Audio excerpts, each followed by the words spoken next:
Good evening. Sorry I've not been on, but genuinely tired due to carry on with my neighbours, thinking it's alright to party for 11 o'clock at night, straight up to 11 o'clock in the morning. So, think of the close that I'm staying in, and majority of us didn't have a sleep in this close. Um, oh, I've no slept very well for the last few days. What I'm going to be speaking about is the disappearance of 3 children who went missing in the 26th of January 1966. They're called the Beaumont children, and this was in Australia. There's Jane Nutter Beaumont. She was born on the 10th of September 1956, a year after my dad was, well, after my dad was born, and it was in between the years that my mum and dad were born. Arnia Kathleen Beaumont, born 11th of November 1958. Grant Ellis Beaumont, born the 12th of July 1961. Collectively referred to as the Beaumont children, were 3 Australian siblings who disappeared from the Glenelg beach near Australia. Also, as I said, on the 26th of January 1966. In a suspected abduction and murder, these beautiful children have never been found. Never. They've been missing for 59 years. 59 years. Somebody's got to know what's happened. Obviously, I don't think they're alive anymore. I mean, the fact is, it wasn't just one, it was three. Three children just. Their mum was doing. It was a beautiful day, and the kids wanted to go to the beach, and they went on to the bus, and went to the beach, and they were told to come back for a certain time. I mean, they didn't. The mum obviously contacted the police, and they've never been found. And the police searched up and down the full beach, because obviously beaches, as you know, are massive, massive. And there was, it says police investigations revealed that on the day of their disappearance, several witnesses had seen the children on and near Glenelg Beach in the company of a tall man with fairish to light brown hair and a thin face with a suntan complexion and medium build in his mid-30s. Confirmed sightings of the children are at the Corley Reserve and Wenzel Cake Shop in Mosley Street, Glenelg. Despite numerous searches, neither the children nor their suspected companion were located. Now, there's even links to an actress's, I can't remember her name, but she was married to Tom Cruise, and her father is linked to these trafficking things, and that's a true fact. And she sticks up for her dad. Obviously, she's going to stick up for her dad, but he's linked to, and it's linked to, he could have had somebody taking the children. The case received worldwide attention and is credited with causing a change in Australian lifestyles, since parents began to believe that their children could no longer be presumed to be safe when unsupervised in public. You can't presume your children are going to be okay at the age he's gone in a bus on their own to a beach. To me, I would never, ever in my lifetime send my children alone. I, I mean, when I was growing up, you used to be able to leave your door unlocked. Obviously, during the day, nobody would touch it, or even if you left it over, nobody would touch the house at all, because it was safe.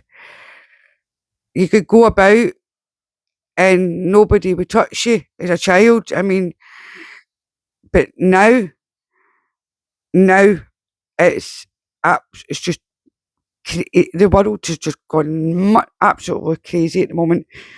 Please make sure your children are safe. Make sure you check their devices at all times. Um, don't have your small children on Snapchat at the age of 6 and things like that. I've spoke about this before. Don't have them on Snapchat. Especially don't have them on Roblox, because there's people that are not very nice in that. Um, and they'll learn children into things that they don't understand. Because of predators going off after these children. If it's not from Facebook, they're everywhere. It doesn't matter what religion they're from. It doesn't matter what colour your skin. It's They're everywhere, absolutely everywhere, and we need to tackle that. And so make sure your devices and have something on them like AirTag, whatever, so you know where your kids are.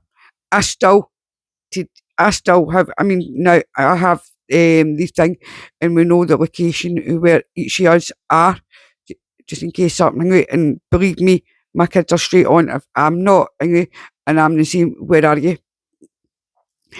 Police and media speculation has linked the disappearance to the Adderville Oval abductions of 1973. Interest in the case has continued for more than half a century. As of 2018, a 1 million reward has been offered for information related to the cold case by the South Australian government. I mean, obviously things would have changed about the area in Australia, because also buildings, whatever, because developers are like. Jane, Arnie, and Grant lived with their parents, Grant Jim Beaumont, a former serviceman and a taxi driver, and Nancy Beaumont Nee Ellis. The couple married in December 1955. The family resided at 109 Harding Street, Somerton Park, South Australia, a suburb of Adderville. They lived not far from Glen Beach, a popular spot that the children often visited on the 25th of January 1966. In the midst of a summer heatwave, Jim dropped the children off at Glendale Beach before heading off for a 3-day sales trip down to Snowdon. But then somebody done a video, and this is how I got the information. They were on a bus. They get sent in a bus. So I don't know where this is. I mean, you've got to. I mean, this was years ago that I learned about this, and I've known this case for years. And it was from a YouTuber. So obviously they made me pick that part up wrong, or these people here have picked it up wrong. So it didn't matter who's they went on the bus or dad's dropped them off. It's the fact that they've went missing and never been found. On the morning of the 26th of January, it's called Australia Day. The children asked their mother if they could visit Glenelg Beach again, as it was too hot to walk. They took a 5-minute, 3 kilometre, 1.9 miles. They're saying bus journey from their home, but it says the dad dropped them off. So, as I was saying, it's a wee bit of a conflicting story. Unless their dad dropped them off at a point and then they've come back and then they wanted to go back again because it was too warm. They caught the bus at 8:45 a.m. and were expected to return home at 12 o'clock noon. On the 12 o'clock noon bus, Nancy became worried, however, when they did not return, either on the 12 o'clock or the 2 p.m. buses. And when Jim returned home early from his trip around 3 p.m., he immediately drove to the crowded beach. Unable to locate the children, he returned, and together both parents searched the streets, visited friends' houses, and around 5:30 p.m. they went to Glenelg Police Station to report the disappearance. I mean, as I said, this has been going on so long, and obviously I highly doubt the parents will be alive anymore. and they've never found out where their babies are. It's sad that people think it's alright to grab children and take them and do whatever they want with them. Keep your hands off our children. I'm telling you, keep our hands off our children. Police quickly organised a search of Glenelg Beach and adjacent areas based on the assumption that the Beaumont children were nearby and simply lost track of time. That what can easily happen. If I hope you don't mind, I'm going to take a wee drink of juice, because I'm quite thirsty. Give me 2 wee seconds, guys. But as I says, kids can lose track of time very easily. I mean, how many times do we lose track of time if we're speaking to somebody, the friends, and you go, oh my God, I should have been there like 20 minutes ago. And you go, oh, especially if you've got to shops or and you've talked to, I've done it, I'm telling you, I'm no joking, I still do it to this day. Give me a second.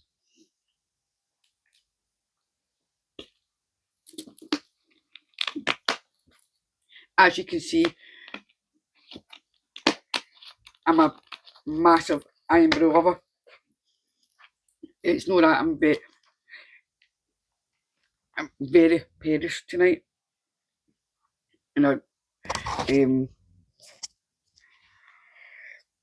the search then expanded onto the sea hill, the sand hills, no sea hills, sorry, ocean and nearby buildings with the airport rail lines and the interstate roads being monitored as well, based on a fear of accident or kidnap. Within 24 hours, the entire nation was aware of the case. Within 3 days, on the 29th of January, the Adelaide Sunday Mail led with a headline of "Sex Crime Now Feared," highlighting the rapidly evolving fear that the children had been abducted and murdered by a sex offender. Despite this, the initial official reward was only £250. I mean, that is a lot. You think back then that's a lot of money, right? Compared to now. I mean, but these kids were, it's like, I mean, what kids at the ages would just wander off?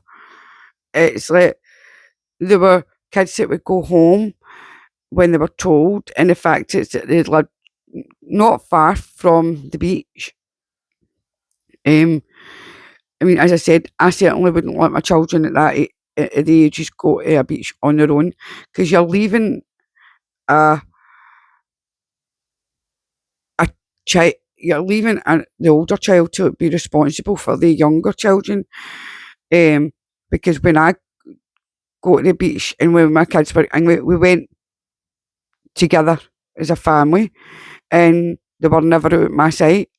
For about 2 minutes, we always went in and out. Even now, today, when we go to the caravans, we still go as a family.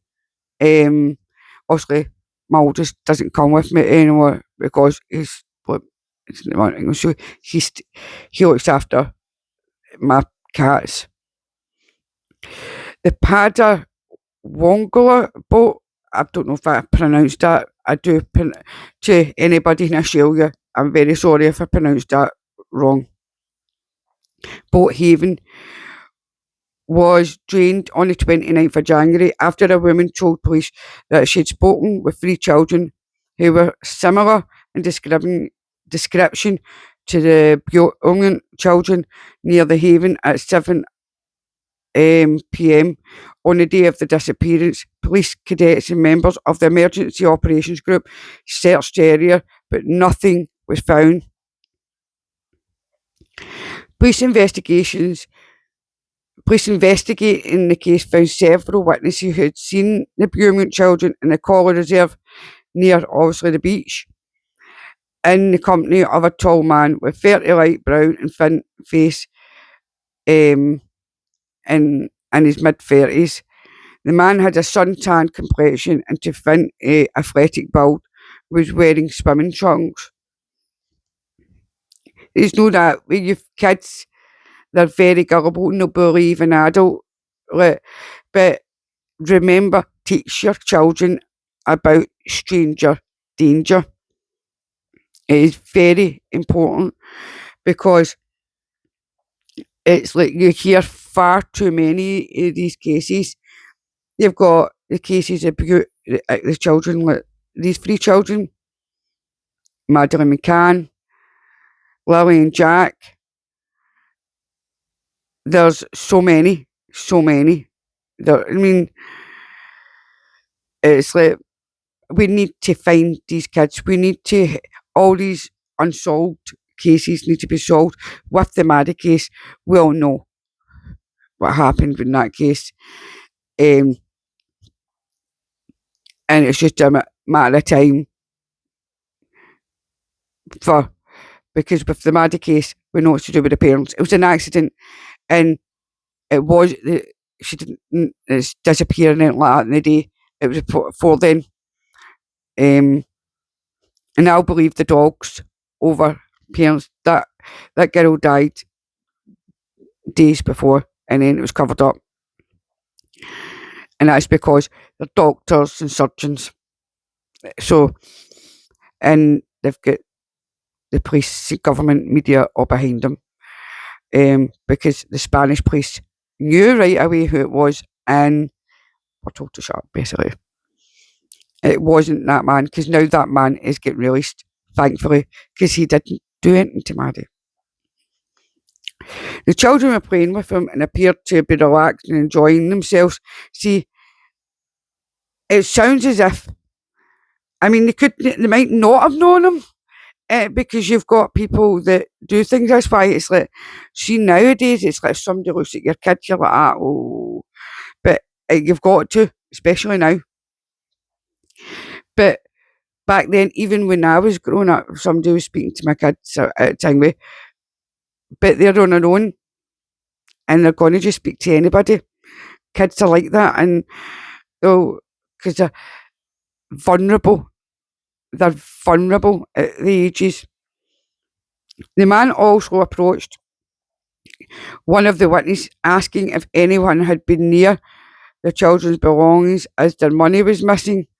The man then went off to change while the children waited for him. The group were then seen walking away together from the beach sometime later, which the police estimated to be around 12:15. About 2.5 hours later, another witness, Miss Daphne Gregory, sighted the children with the man, who she observed carrying an airline bag similar to the one owned by Jane. So obviously the wee girl had a bag or something, so obviously he's got a hold of it. Yeah. I'm just trying to see where my blinking cat is. Oh, she's there. Because she's going to jump on this table up onto my lap in about 2 minutes. She's obsessed with just lying on my lap and getting cuddles. The Beaumont children described their parents, I'll read that again. The Beaumont parents described their children, particularly the eldest, Jane, as shy. For them to be playing so confidently with a stranger seemed out of character. Investigators theorised that the children had perhaps met the man during a previous visit or visits and grown to trust him. I mean, know that even though you think you know your kids will speak politely to other people, even though they're shy. They're going to still be polite.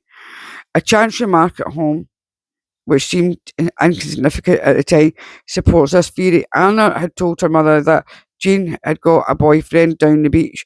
Nancy thought she meant a playmate and took no further notice until after the disappearance. Obviously, he was grooming the kids. Well, especially the older one. And the 2 children, the 2 youngest were just sort of in a way of thing. A shopkeeper at nearby Wenzel's Bakery on Mosley Street reported that Jane had bought pasties and a meat pie with a £1 note. Oh my God, you can't even get a £1 note anymore. It's all coins. Um, and now they're trying to do digital ID. Do not comply. I'm telling you guys, do not comply to anything digital ID. Don't do it, because they'll try and control you over that. Do not comply. Police viewed this as further evidence that the Beaumont children had been with another person for two reasons. The shopkeeper knew the children well from previous visits and reported that they had never purchased a meat pie before, and the children's mother had given them only 6 shillings and sixpence, enough for their bus fare and lunch, and not £1.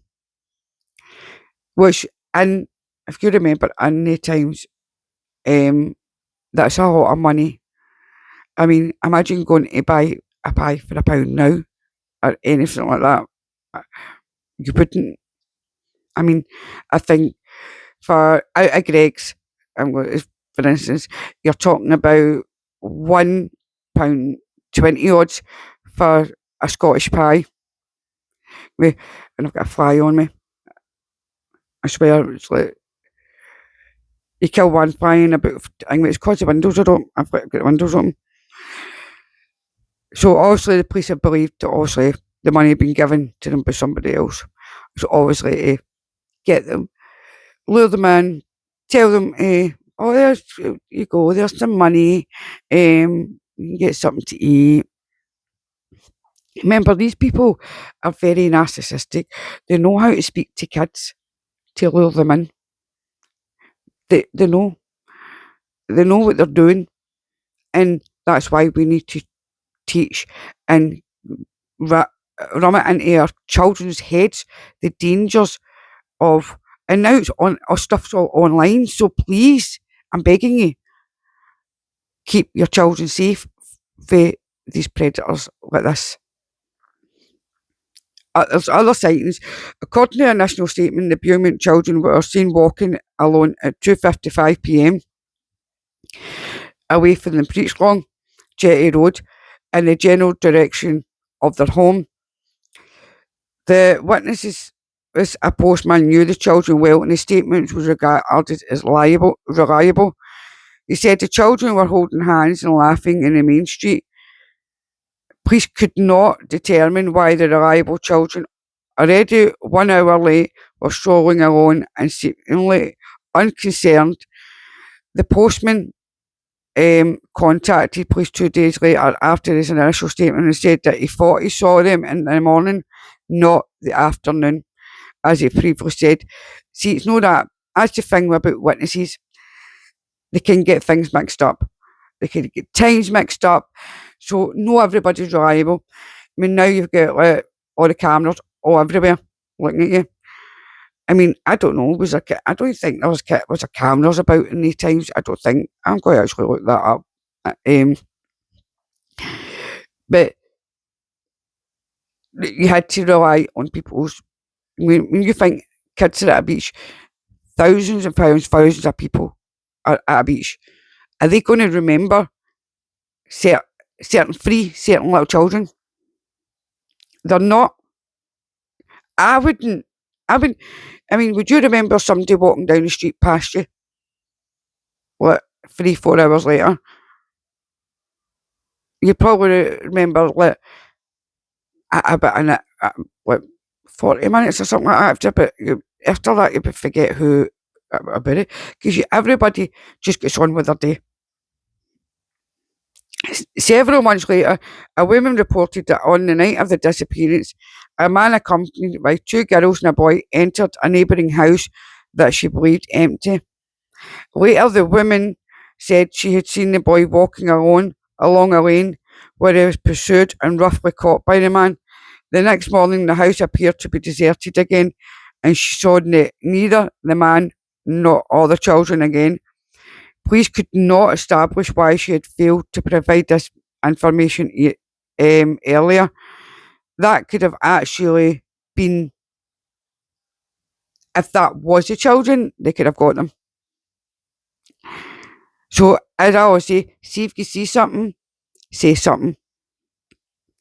Other reported sightings of the children continued for about a year after their disappearance.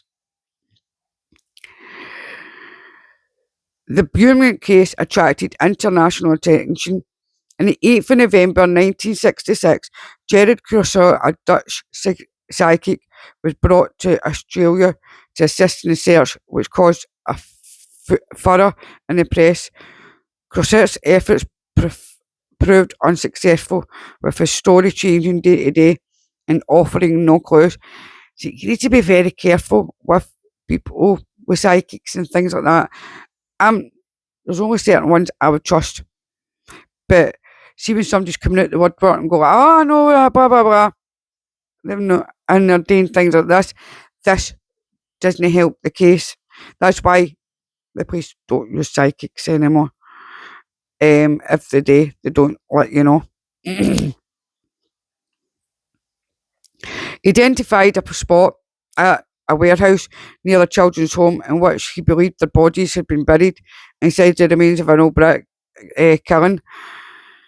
The property owners, who were reluctant to evacuate based only on a psychic's claim, both bowed to the public and pressured after publicly helped raise £40,000 to have the building demolished.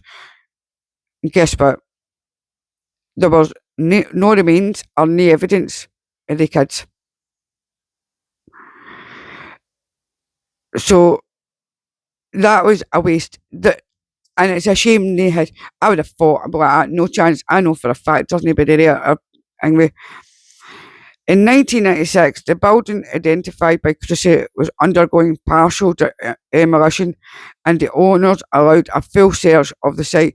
Once again, no trace was found of the children. As typical, hoax letters. Oh my God, it's like the stories I've heard with different people's parents of missing children. That's heartbreaking. Guys, don't sit and do that to missing children's families. That's wrong. That is cruel and very cruel and unkind. The kids, their family members are trying to find their loved ones and want to bring them home safe and exciting. And this does not, they do not help the case. About 2 years after the disappearance, the parents received 2 letters. One was supposedly written by Jane, another by a man who said he was keeping the children. The envelope showed a postmark of Dandenong, Victoria. The brief notes described a relatively pleasant existence and referred to the man who was keeping them. Police believed at the time that the letters could likely have been authentic after comparing them with others written by Jane.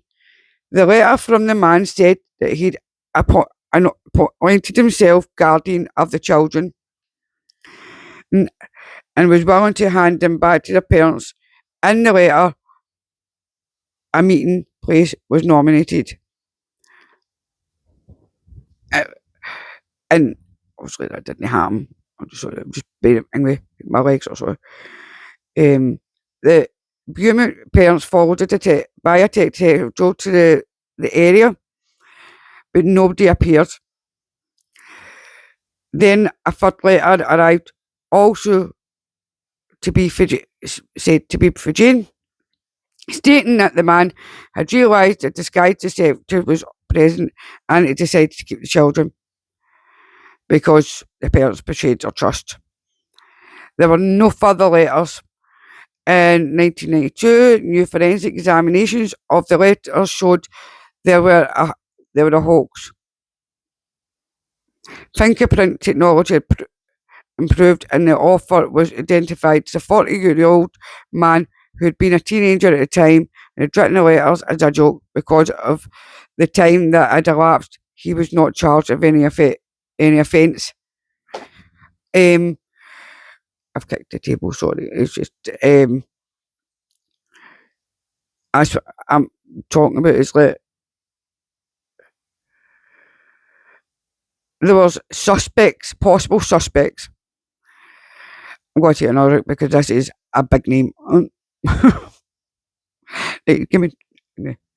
I'm thirsty. I mean, see when you're talking, you do get really thirsty. Well, I don't know because I've looked at yours.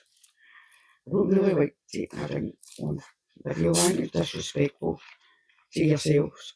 But I've seen other people doing it, so they don't drink eyebrow.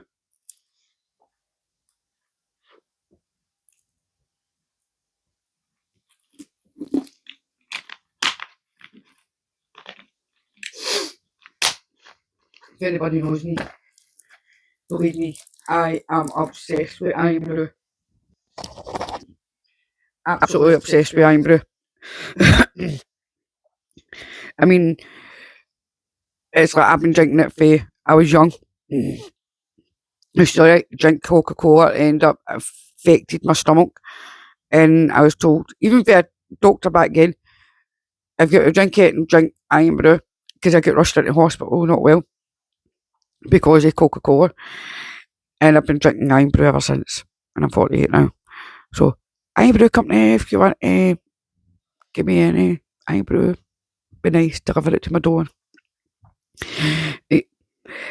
Bevan Spencer von Elman,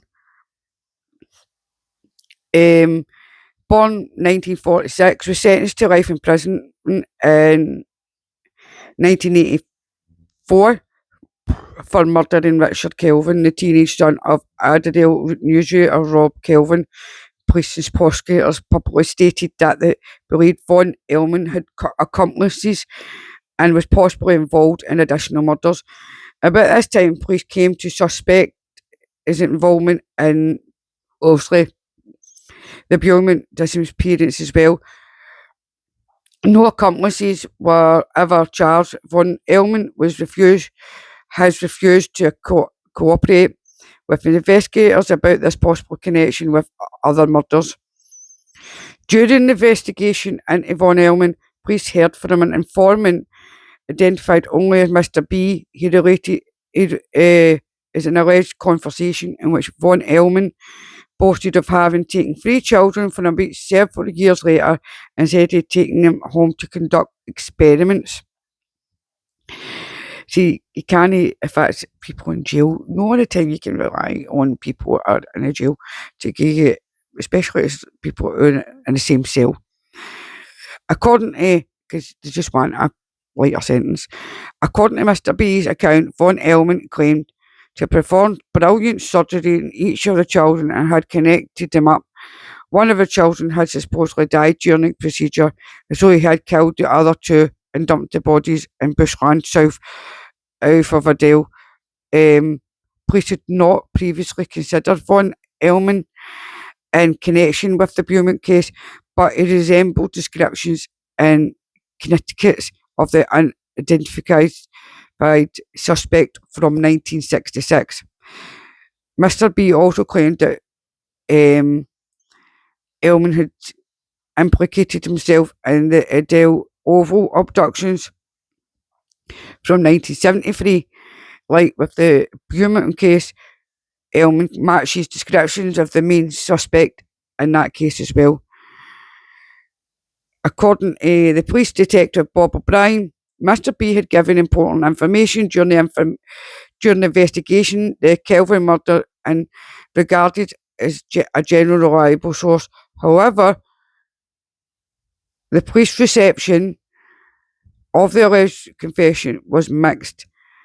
There were enough possible details for one further research, yet other details relayed with Mr. B by Mr. B did not fit with known facts about the Beaumont case, and were regarded with scepticism. As of 2014, Elman had not been ruled out as a suspect. Mr. B's reference to alleged surgical experimentation corresponded to the coroner's report on several of Elman's alleged murder victims. However, while Elman was known to frequent the the Glen Elg Beach to watch children on the changing rooms and was described as preoccupied with children.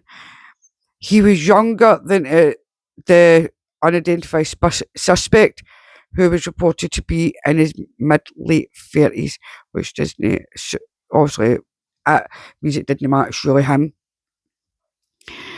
Whereas Elman was in his early 20s. I mean, people could see early mid 30s, and it could have been somebody in his 20s that looked older.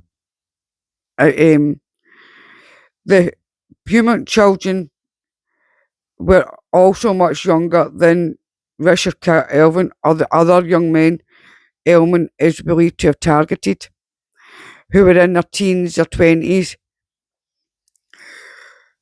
Such disparities in the modus operandi of a serial killer are unusual but not unheard of, because they can change up according to reading books and things like that and watching different crime things. They can change up the things and go from doing constantly one thing and then change it to get them off track, so the police get off track and think it's not them. And know what I want to do is, this is running on. I'm going to come back to this again and just read the last bit here. So as if you want. So what I'm going to say is good night and love and light. And if you want to know anything else about the case, I'll link just say down below. As we say again, sending love and light to Charlie Kirk's wife, children, family.